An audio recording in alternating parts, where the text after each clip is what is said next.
नमस्कार, मैं हूं रीनू। आप सभी दर्शकों का अन्नदाता कार्यक्रम में स्वागत करती हूं।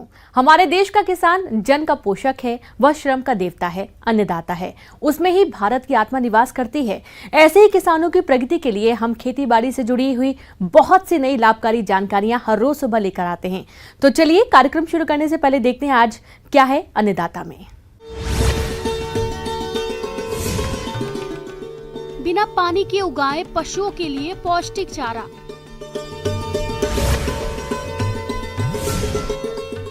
हरी खाद वाली फसलों को लगाएं, मिट्टी उत्पादकता बढ़ाएं।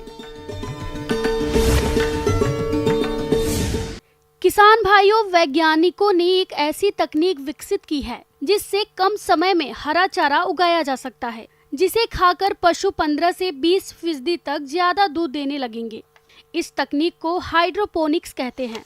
इसे अपनाकर कम लागत में पौष्टिक हरा चारा तैयार किया जा सकता है। तो चलिए इस बारे में जानते हैं इस खास रिपोर्ट में।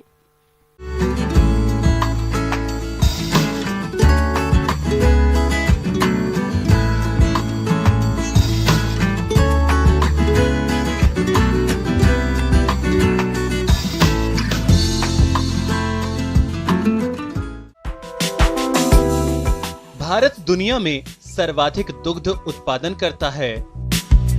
ऐसे में पशुओं के लिए हरा चारे का प्रबंध करना काफी चुनौतीपूर्ण काम है, खासकर उन इलाकों में जहां पानी की उपलब्धता और मिट्टी का उपजाऊपन कम है। इस बार प्रदेश का अधिकांश रकबा सूखे की चपेट में है। इन जगहों पर पशुपालन कर आजीविका चलाने वाले लोगों के सामने पशुओं के लिए हरे चारा उगाना काफी महंगा साबित हो रहा है। लेकिन अब देश में आधुनिक विधि से हरा चारा उत्पादन की तकनीकों का प्रचलन शुरू हुआ है। यह हमारे यहाँ कोई नई शुरुआत नहीं है। इसके लिए वैज्ञानिक पिछले कई वर्षों से सतत प्रयास कर रहे हैं। इस आधुनिक विधि का नाम हाइड्रोपोनिक विधि है। हाइड्रोपोनिक तकनीकी एक ऐसी विधा है जिसमें मिट्टी की कोई आवश्यकता नहीं होती है, अर्थात मृदा विहीन फसलोत्पादन को ही हाइड्रोपोनिक तकनीकी कहा जाता है। जैसा कि हम ये भी जानते हैं कि हमारे बिहार राज्य सहित पूरे देश में कृषि के साथ साथ पशुपालन भी एक दूसरा बड़ा व्यवसाय है। तो इस तरह कह सकते हैं कि हम पशुपालन को अच्छा मजबूत बनाने के लिए आधुनिक ये तकनीकी, जिसको हम हाइड्रोपोनिक तकनीकी कह रहे हैं, इसके माध्यम से हरा चारा उगा करके हम उसके जीवक उत्थान के लिए हम इसको आगे लेके जा सकते हैं। इसमें मुख्य रूप से पहला जो फेज आता है, इसमें हम सीड को क्लीनिंग करते हैं, अर्थात उसको शुद्ध वाटर के साथ 2 से 3 बार उसको निथारते हैं। उससे ये क्या है कि इसमें जितना हमारा सीड हेल्दी होगा, अच्छा होगा, कटा फटा गला हुआ, किसी तरह का रोग उसमें नहीं लगा हो, किसी भी प्रभेद को हम आसानी से हाइड्रोपोनिक चारे में इस्तेमाल कर सकते हैं। इस विधि से चारा उगाने के लिए एक कमरे की जरूरत होती है, जिसमें आर्द्रता और तापमान में बदलाव किया जा सकता हो। इस विधि के तहत प्लास्टिक की एक ट्रे में, जिनकी माप 2 फीट गुणा 1.5 फीट गुणा 3 इंच होती है, इस विधि से हरे चारे को तैयार करने के लिए सबसे पहले मक्का, ज्वार व बाजरा के दानों को 24 घंटे के लिए पानी में भिगोकर रखा जाता है। इसके बाद जूट के बोरे में ढककर अंकुरण के लिए रखा जाता है। तो इस प्रकार हम देखते हैं लगभग 36 घंटे बाद वो बीज पूर्ण रूप से अंकुरित हो जाता है। अंकुरित होने के पश्चात ये एक ट्रे है, हम मक्का का लगभग 1.25 किलो बीज और जो अन्य 3 फसलें हैं उसका 800 ग्राम बीज उसका नाप करके और इस ट्रे में समान रूप से फैला देते हैं। ध्यान रहे कि हम फैलाते समय गंदे हाथ का प्रयोग नहीं करेंगे और ग्लव्स जो प्लास्टिक के हैं उसको पहन करके समान रूप से ट्रे में फैला देते हैं। दूसरा एक महत्वपूर्ण बात यह है कि जो ये ट्रे है, इसमें जो होल बने हुए होते हैं, छेद बने हुए होते हैं, उससे करीब 2.5 से 3 इंच पहले तक ही हम बीज को फैलाते हैं। ऐसा इसलिए करते हैं कि अगर हम बराबर पूरे ट्रे में समान रूप से फैला देंगे तो जो इसकी जड़ें निकलती हैं इस होल को ब्लॉक कर देंगी। तो जो अतिरिक्त पानी इसमें ट्रे में आता है, जो इस हर 4 घंटे के बाद, उसके पानी इसमें भर जाने से उसमें गलन की संभावना हो सकती है।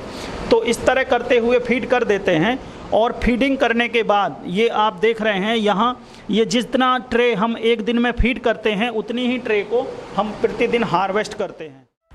10वें दिन एक ट्रे में लगभग 8 से 10 किलो तक हरा चारा तैयार हो जाता है। चारे की हाइट भी 6 से 8 इंच तक हो जाती है। इस विधि से तैयार चारे को 15 से 20 किलो तक दूध देने वाले पशुओं को खिलाया जा सकता है। पशुओं को खिलाने से दूध उत्पादन में 15 से 20% तक की वृद्धि के साथ ही दूध में वसा की 10 से 15% बढ़ोतरी होती है। ये जो यहाँ आप देख रहे हैं, ये पूर्ण रूप से नियंत्रण कक्ष में हम इसको करते हैं, जिसकी वजह से बहुत सारे ऐसे लाभ हैं या बेनिफिट्स हैं जो किसान के लिए हो सकते हैं। जैसे इस तकनीकी से चारा उगाने पर 90% तक जो पानी की है वो बचत की जा सकती है। वो इसलिए की जा सकती है कि ये जो स्प्रिंकलर सिस्टम इसमें लगा होता है जो स्वचालित होता है और हर 4 घंटे के अंतराल पर लगभग 40 सेकंड तक इसमें स्प्रिंकलर चलता है। जो पानी ट्रे में गिरता है वो जितना उस समय में जो बीज है या पौधे उसके एब्जॉर्ब कर पाते हैं, उसके अलावा ये आप होल देख रहे हैं, ये जो छेद है, ये छेद के माध्यम से इसमें जो नाली बनी हुई है वो जो अतिरिक्त पानी है वो इसमें जाके इकट्ठा हो जाता है और जल निकास के माध्यम से बाहर जा कर के वो एक टैंक में जमा हो जाता है। और वो जो टैंक में जमा पानी है उसको फिर दोबारा पुनः चक्रण या रिसाइकलिंग करके दोबारा उसको हम यूज कर लेते हैं। मुख्य बात यह है कि जब तक हम इसको हार्वेस्ट करते हैं तब तक इसमें अलग से हमको कोई भी पोषक तत्व, चाहे वो केमिकल फर्टिलाइज़र है या और किसी फॉर्म में देने की आवश्यकता नहीं पड़ती है। तो इससे हम कह सकते हैं कि ये हमारा जैविक और हरा चारा उत्पादन है और खाद्य श्रृंखला के माध्यम से दूध भी हमारा ऑर्गेनिक या जैविक ही होगा। अब आइए एक नजर डालते हैं इस विधि द्वारा चारा उगाने के लाभों पर। तो इस विधि द्वारा पानी की बचत होती है, साथ ही किसान कम मेहनत में पशुओं के लिए हरा चारे का उत्पादन कर सकता है। जहां वर्षा बहुत कम होती है, ऐसी जगहों पर यह विधि काफी हद तक कारगर साबित हुई है। हरा चारा दूध में पोषकता बढ़ाने के लिए उपयोगी है, जिसके द्वारा दूध में असंतृप्त वसा, वसीय अम्लों, विटामिन की मात्रा बढ़ती है। इस तकनीक से गेहूं जैसे अनाजों की पौध 7 से 8 दिन में तैयार हो सकती है। मक्के से तैयार किए गए हाइड्रोपोनिक्स चारे से संबंधित प्रयोगों में पाया गया है कि परंपरागत हरे चारे की अपेक्षा हाइड्रोपोनिक्स हरे चारे में क्रूड फाइबर कम होता है। हाइड्रोपोनिक्स हरे चारे में अधिक ऊर्जा, विटामिन और अधिक दूध का उत्पादन होता है और उनकी प्रजनन क्षमता में भी सुधार होता है। तो इसलिए लगातार मात्रा में सूखे चारे के साथ या दूसरे अन्य हरे चारों के साथ मिला करके इसकी जो अनुशंसित मात्रा है उसमें मिला के खिलाने से निश्चित रूप से किसान की आमदनी में, उसके दुग्ध उत्पादन में और बिहार राज्य के डेयरी व्यवसाय को आगे ले जाने में ये हरा चारा हाइड्रोपोनिक फॉडर मददगार साबित हो सकता है, जिसकी मूल्य भी ज़्यादा किसान को मिल सकता है और आसानी से किसान इसका स्वस्थ जीवन जानवर का भी और किसान का भी और उसको उपयोग करने वाले के सभी समाज का एक जीवन स्तर में आय के साथ साथ स्वास्थ्य में भी अच्छी वृद्धि की जा सकती है। किसान भाइयों, अब लेते हैं एक छोटा सा ब्रेक, जल्द लौटेंगे।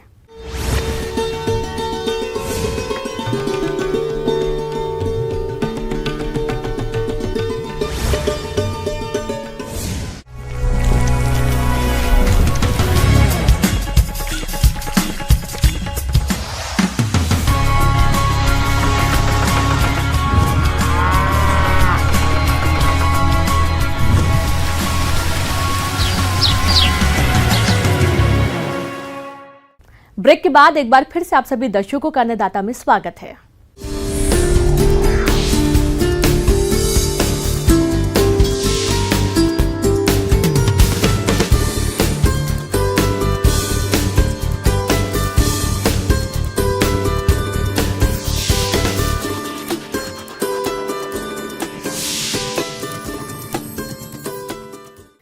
आज जिस तरह से जमीन का उपयोग खेती के लिए हो रहा है और उसमें भी किसानों द्वारा रसायनों का प्रयोग काफी मात्रा में किया जा रहा है, इस दशा में मिट्टी की उर्वरता धीरे धीरे कम होती जा रही है।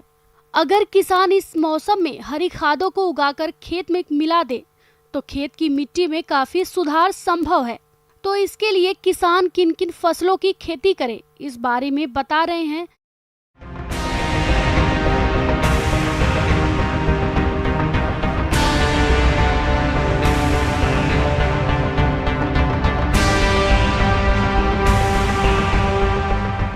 जैसा कि हम सभी जानते हैं कि हरी खाद सबसे पहले किसे कहते हैं ये जानना हमारे लिए ज़रूरी है।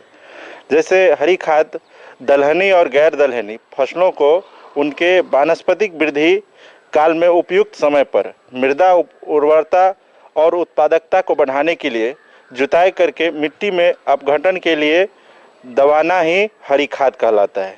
तो किसान भाई, अब आगे हम बात करते हैं कि हरी खाद के लिए कौन कौन सी फसल का चयन करेंगे। इसके लिए आप जो है मूंग कर सकते हैं, ढैंचा कर सकते हैं, सनई कर सकते हैं, उड़द कर सकते हैं, लोबिया कर सकते हैं और ग्वार फली रहता है उसका उपयोग हरी खाद के रूप में किया जा सकता है।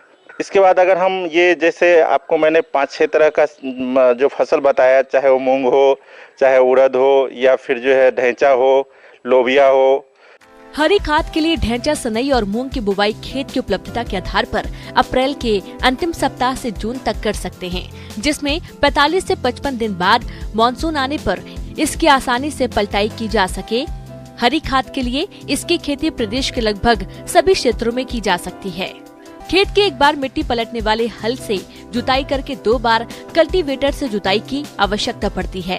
जहां तक इसकी प्रजातियों की बात आती है तो इसके लिए हिसार ढैंचा 1, हिसार ढैंचा 2, पंत ढैंचा 1 और पंत ढैंचा 2, सनई उन्नत प्रजातियों में K12 और SJ 67.42 तथा मूंग की उन्नत किस्में SML 67 आदि प्रजातियों का चयन कर बुवाई के लिए ढैंचा का बीज 30 से 40 किलोग्राम प्रति हेक्टेयर, सनई का बीज 75 से 80 किलोग्राम प्रति हेक्टेयर की दर से आवश्यकता पड़ती है और मूंग का बीज 35 से 40 किलोग्राम प्रति हेक्टेयर के हिसाब से प्रयोग करें।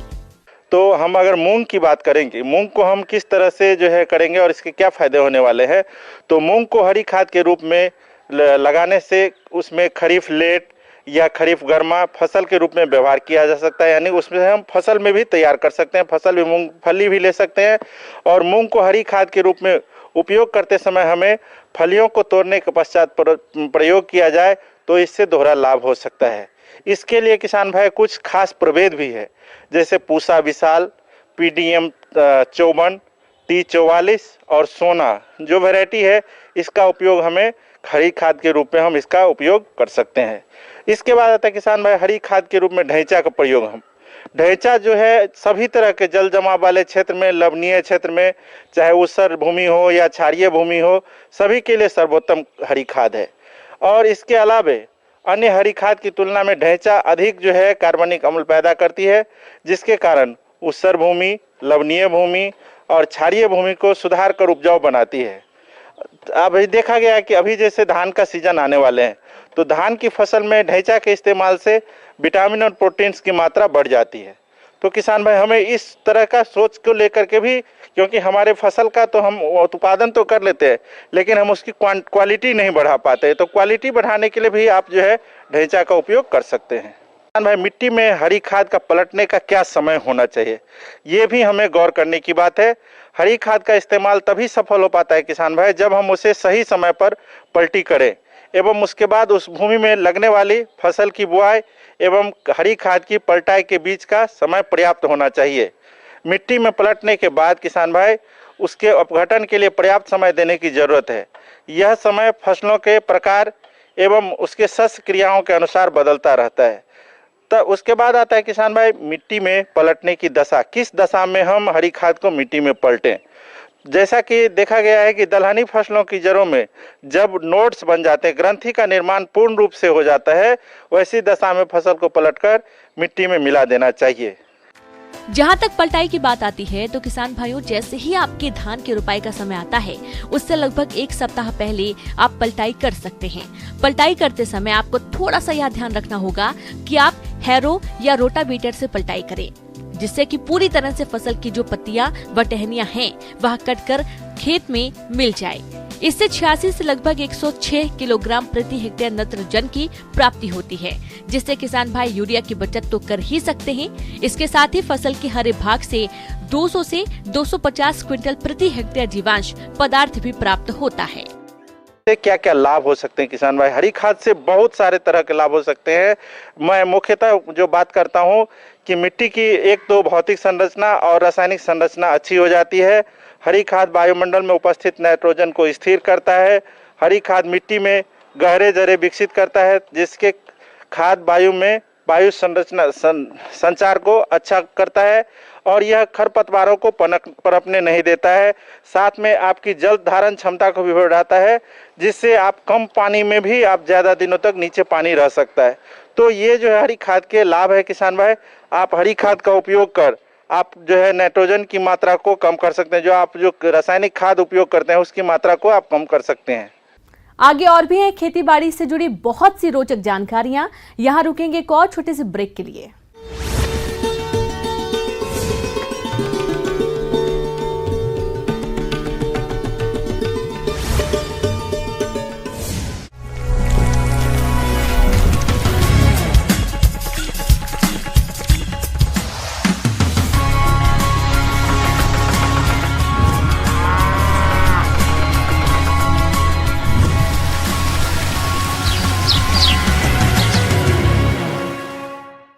ब्रेक के बाद एक बार फिर से आप सभी दर्शकों का अन्नदाता कार्यक्रम में स्वागत है।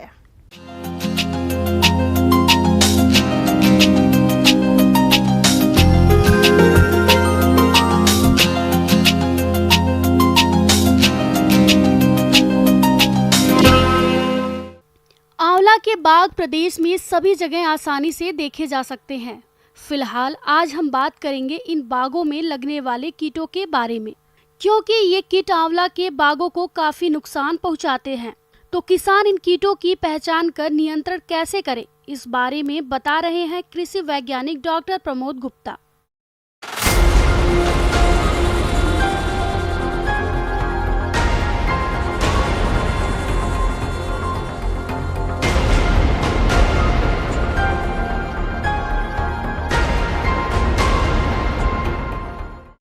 नमस्कार किसान भाइयों, आज मैं आपसे चर्चा करूंगा आंवले की फसल में पौध संरक्षण। आंवला बहुत ही एक उपयोगी फसल है और पूरे भारत में क्या पूरे विश्व में इसकी जो है डिमांड है। समस्या वहाँ जाती है जब हम देखते हैं कि इसमें कीड़े मकोड़े बीमारी इन सब का जब जो है अटैक होता है। किसान भाइयों, आंवला के बाग में छाल भक्षक कीट का प्रकोप अधिक होता है। यह कीट पौधों के तनों में घुसकर उसकी छाल और तना को खाकर नुकसान पहुंचाता है, इसलिए इस कीट का समय रहते नियंत्रण करें। पौधे हमारे तैयार हो गए तो पौधे में सबसे ज़्यादा मेजर समस्या जाती है हमारी जो भी है, सबसे बड़ी समस्या है इंदरबेला की जो भी है। किसान इससे हतप्रभ है और बहुत ही परेशान है। जो ये कीड़ा जो है रात के समय में एक्टिव होता है जो भी है, और पूरी जो है उसके तने को कुतरना शुरू कर देता है और उसकी जो बीट होती है पूरा पौधे के ऊपर से लेके नीचे लड़ी बना के पूरी दिखने लगती है, उस जाली के रूप में दिखने लगती है जो भी है। इंदरबेला की बात करें तो जहाँ से इंदरबेला जो है वो रहता है जो भी है, उस जगह पे छोटा छोटा कॉटन के टुकड़े ले लो जो भी है, और कोई भी इंसेक्टिसाइड ले लें बाजार में जो उपलब्ध हो, और उसमें डुबा के, नहीं हो तो मिट्टी का तेल भी होता है आजकल, कई लोग मिट्टी के तेल ग्रीस वगैरह मिला के अगर उसमें आप डाल देंगे और ऊपर से हाथ में छोटा सा लेप बना दें मिट्टी का पेस्ट बना ले जो भी है, उसमें कॉटन में डालें और मिट्टी को उसके अंदर बंद कर दें। उसके अंदर जो कीड़ा होगा जब उसको कुछ नहीं मिलेगा और उसको जो है सुगंध से जो कि जो अपना कई प्रकार के फॉजिन गैस होती हैं जो कि रिलीज़ की जाती है इंसेक्टिसाइड में, वो उससे जिंदा नहीं रहेगा और अंदर जो है मर जाएगा। इससे हम प्रबंधन जो है कर सकते हैं। इसके अलावा आंवला के बाग में लगने वाले कीटों की बात करें तो गाल मिर्च और रस चूसक कीट नुकसान पहुँचाते हैं। इन कीटों के कारण पौधों की बढ़वार और फलों के उत्पादन में कमी आती है, इसलिए किसान भाइयों इनकी पहचान कर नियंत्रण करें। दूसरा है जो भी है इसमें जो भी है गॉल मेकर क्या होता है, जो पहले जो टहनी जहाँ पे पेंसिल आकार की टहनी होती है वहाँ पे अंदर रहता है, धीरे धीरे गांठ बनाना शुरू कर देता है और गांठ बना के जो भी है धीरे धीरे ग्रोथ करता रहता है। ग्रोथ करने के पश्चात अगर हमने ध्यान नहीं दिया और उसी टहनी में जाके आगे फसल लग गई, हमारे फ्रूट्स जो है आंवला के लग गए, तो देखा गया वजन के कारण वो वहाँ से पूरी टहनी पूरी टूट जाती है और हमारा पूरा आर्थिक जो है नुकसान हो जाता है। या कि कई बार हवा ऐसी चलती, तेज हवा चल गई तो वो टहनियाँ जो है टूटना स्टार्ट कर जाती हैं। इसका प्रबंधन करने के लिए कैसे किया जाए जो भी है, किसान भाई सिंपल सस्ता जो है सुंदर उपाय जो भी है, सबसे जहाँ पे गठान है, जहाँ पे आपको दिख रहा निकल, तो शुरुआती अवस्था में अगर दिख गया तो वहाँ से कट करके आप जो भी है दूर कहीं जला दें, क्योंकि अगर उसका अंडा जो अंदर रह गया, उसका कीड़ा अगर अंदर रह गया, प्यूपा उसका अंदर रह गया, तो वो फिर जाके उड़ के आएगा और आपकी फसल में अटैक करेगा। तो कोशिश करें बहुत नीचे गड्ढे में गड़ा दें या कि फिर उसको जो है जला दें जो भी है। किसान भाइयों, गालमेज कीट का रासायनिक नियंत्रण करने के लिए आप ट्राइजोफास 2 मिलीलीटर दवा प्रति लीटर पानी के हिसाब से घोलकर 10 दिन के अंतराल पर छिड़काव करें, जिससे इस कीट पर नियंत्रण पाया जा सकता है। कई बार क्या होता देखा गया है जो भी है कि जब हमारी फसल फ्लावरिंग में होती है तभी जो है माहू का अटैक होता है हमारी फसल में जो भी है। तो माहू का अटैक जो है होता है कब होता है, जब मॉइस्चर वगैरह की जो है उस समय ह्यूमिडिटी थोड़ा सा कम हो जाती है। तो ध्यान रखें इस समय में तत्काल आप जो अगर पौधे की पहुंच तक हैं तो उसमें 8 ग्राम इमिडाक्लोरपिड या कि थायोमेथाक्साम एक पंप में मिला के जो भी है आप स्प्रे करा देंगे तो माहू की समस्या जो हमारी जो है हमेशा के लिए जो है ख़त्म हो जाएगी। तो इसी के साथ किसान भाइयों मैं आपसे विदा लेता हूँ। निश्चित रूप से आप हो सकता है आंवले की फसल के लिए जो भी है मेरी कही हुई बातों से ज़रूर जो भी है लाभ प्राप्त करेंगे।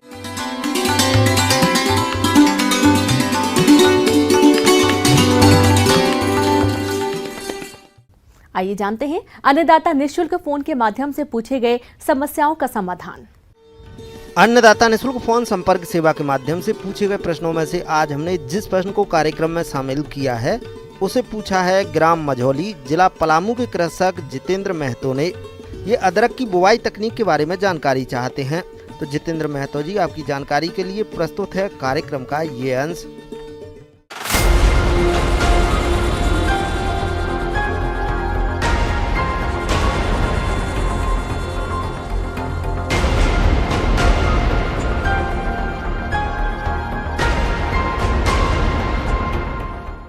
सबसे पहले मैं ये कहना चाहूँगी किसान भाइयों से कि अदरक की खेती के लिए सबसे पहले वो खेत का चुनाव करें जहाँ दोमट मिट्टी और बलुई मिट्टी हो। और सबसे बड़ी बात है कि खेत में जल निकासी का समुचित व्यवस्था होना चाहिए। मई में खेत की गहरी जुताई मिट्टी पलटने वाले हल से करने के बाद रोटोवेटर से जुताई कर मिट्टी को भुरभुरी बनाकर खेत को धूप लगने के लिए खुला छोड़ देना चाहिए। उसके बाद हम लोग उर्वरक की मात्रा सही दें तो प्रति हेक्टेयर सड़ी हुई गोबर की खाद 300 क्विंटल और नेत्रजन 60 से 80 केजी प्रति हेक्टेयर, DAP 50 केजी और पोटास लेना है 80 से 100 केजी, क्योंकि पोटास का मात्रा कुछ अधिक है, इसलिए कि जो नीचे में कंद बैठते हैं उसके लिए पोटास बहुत ही ज़रूरी चीज़ होती है। और उसके बाद ये देखना है कि अगर सूक्ष्म पोषक तत्व की कमी है तो जिंक सल्फेट और बोरेक्स प्रति हेक्टेयर 20 किलो के हिसाब से डालें।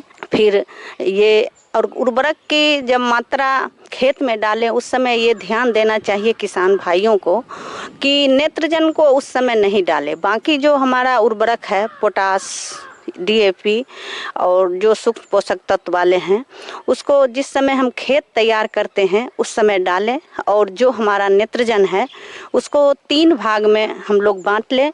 उसके बाद जब सिंचाई करें तब यूरिया का उपयोग छिटने के काम में करें। और ये छायादार जगह में भी लगाया जा सकता है, जैसे बाग बगीचा जहाँ लगे हैं वहाँ भी लगाया जा सकता है। और उसके बाद किसान भाइयों का उन्नत प्रभेद का चयन करना चाहिए। तो उन्नत प्रभेद में बहुत सारे हैं, सुरभि, सुरुचि, सुप्रिया, मरान, नादिया। तो हम लोग 2 वैरायटी यहाँ हम लोग सजेस्ट करते हैं किसान भाइयों को कि मरान और नादिया लगाइए इसका, क्योंकि उपज क्षमता बहुत ही अच्छा है। इसका मरान का उपज क्षमता 1 हेक्टेयर में 130 क्विंटल से ले प्रति हेक्टेयर 150 क्विंटल है और नादिया का 200 प्रति क्विंटल से लेकर 250 प्रति क्विंटल हेक्टेयर है। बीज की मात्रा, किस्म और प्रकंदों के आकार पर निर्भर करती है। सामान्यतः रोपण हेतु अदरक को 15 से 25 ग्राम तक टुकड़े जिनमें कम से कम 2 आंखें हो का चुनाव करना चाहिए। उसके बाद किसान भाइयों सब कुछ करने के बाद एक गलत करते हैं कि सीड का उपचार नहीं करते हैं।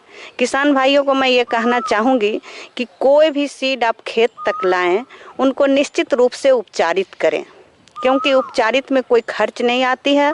और यहीं उपचारित करने के बाद हमारा इसी जगह 60 से 70% हमारा रोग नियंत्रण हो जाता है। तो सब किसान भाई जानते हैं कि बेविस्टीन आती है और कार्बेंडाजिम आती है प्रति किलो 2 ग्राम के हिसाब से आधे घंटे तक उपचारित करें। उपचारित करने के बाद घोल से निकालकर आधे घंटे तक छाया में सुखा दें। उसके बाद खेतों में लगाएं। सबसे ध्यान देने योग्य बात है कि रो की दूरी जो होती है वो 30 सेंटीमीटर होनी चाहिए और पौधा से पौधे की दूरी 20 सेंटीमीटर होनी चाहिए। दूसरी बात है कि जब किसान भाई खेत में अदरक लगाते हैं तो उसको खुला छोड़ देते हैं, तो खुला छोड़ने से हानि होती है, तो खुला नहीं छोड़ें। रोपने के बाद उसमें नीम ये शीशम का हरी पत्ती हो या मकई का डंठल से पूरी तरह उसको ढक देना चाहिए। इससे हमारा जर्मिनेशन 100% निश्चित हो जाती है और जल्दी भी हो जाती है। किसान भाइयों, कृषि संबंधित समस्या और सुझावों के लिए आप हमें इस पते पर संपर्क कर सकते हैं। प्रोड्यूसर अन्नदाता news 18 Bihar Jharkhand, Ramoji film city Hyderabad 501512। साथ ही आप हमें ईमेल भी कर सकते हैं। हमारा ईमेल है p18annadatabihar@nw18.com। इसके अतिरिक्त आप हमें निःशुल्क हेल्पलाइन नंबर 1800889216 पर सोमवार से शनिवार सुबह 10 बजे से शाम 4 बजे के बीच संपर्क कर सकते हैं। अब समय हो रहा है आपसे विदा लेने का। कल फिर मुलाकात होगी कृषि से जुड़ी महत्वपूर्ण जानकारियों के साथ। नमस्कार।